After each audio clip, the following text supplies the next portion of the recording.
The Vietnam War was fought from 1954 to 1973 by combined American and South Vietnamese troops against the elected communist leader. The United States' opposition is rooted in the Cold War.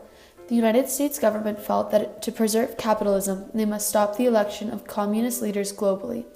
The Vietnam War's high casualty rate, combined with the first television broadcast in history, fostered high unpopularity amongst American citizens. Today we'll be analyzing 4 ways they peacefully protested the war. The first source is a song by Bob Dylan, an American songwriter born in 1941. His song, Blowin' in the Wind, was released in 1963, promoting peace and nonviolence. The lines, "Yes, how many times must the cannonballs fly before they're forever banned?" and "Yes, how many deaths will it take till he knows that too many people have died?" provide the perspective of those against the conflict's violence. The source's limitation, however, is in its bias and one-sidedness. The answer is blowing in the wind. Our next primary source is also a song written in 1969 by famous singer-songwriter John Lennon, a member of the band The Beatles. His song, Give Peace a Chance, not only demonstrates the intentions of the nonviolent movements of the Vietnam War through its content, but also through its content in which this song was written. John and his wife, Yoko Ono, stayed in bed for a full week at the Queen Elizabeth Hotel in Montreal.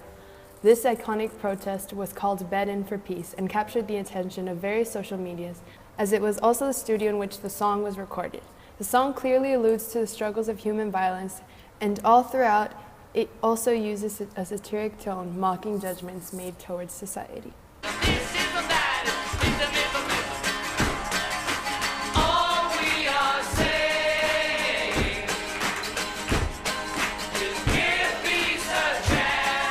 Third is a statement by Muhammad Ali, a Muslim boxing champion, drafted to fight in the war, in which Ali protested discrimination through explaining his refusal to fight while so-called Negro people in Louisville are denied simple human rights. By describing his choice between Allah's law or the law of the land, Ali shared a common moral objection to the overthrow of a democratically elected leader. Although Ali's statement revealed the perspective of many, it is clearly biased without any opposing argument. And lastly, the secondary source from the BBC News article called The Vietnam War, Revision 5, gives a general overview of the impact that the peaceful protests had on the ultimate outcome, the withdrawal of the United States. This is due to the opposition and points of view within the country.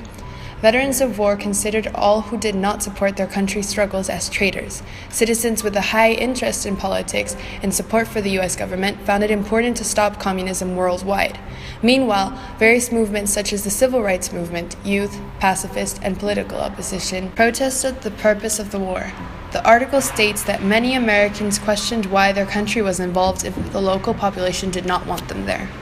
As demonstrated, these nonviolent attempts were an internal factor as to why the United States decided to end the war.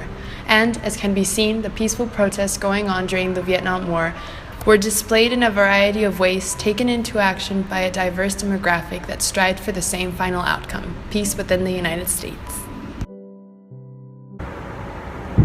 Seems about right. Pretty good. Pretty good. What are you thinking about? Well, if you lived in that time, what would be your stance? You know, I think that if I was living then, I would probably be for the Vietnam War. Because being in the 1970s, in the middle of the Cold War, I probably would have been so scared of the nuclear threat and of communism taking over the world that I would have probably thought it would be better to stay safe and try to control areas one at a time.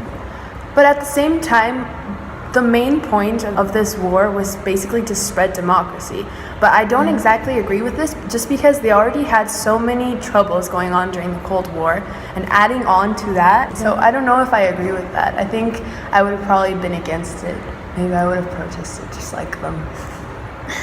Well, I mean, that's kind of the fun thing about history, is that we now can look at conflicts like these with perfect hindsight. We can see that the Vietnam War probably wasn't necessary and that there never was the domino effect, but the people at the time didn't. And that's the value in analyzing sources such as these, is that we can look at conflicts that happened a long time ago, but through the eyes of them happening right now. And by doing this, we can have a better understanding of what happened in the past and also a better understanding of maybe conflicts that are happening in the present.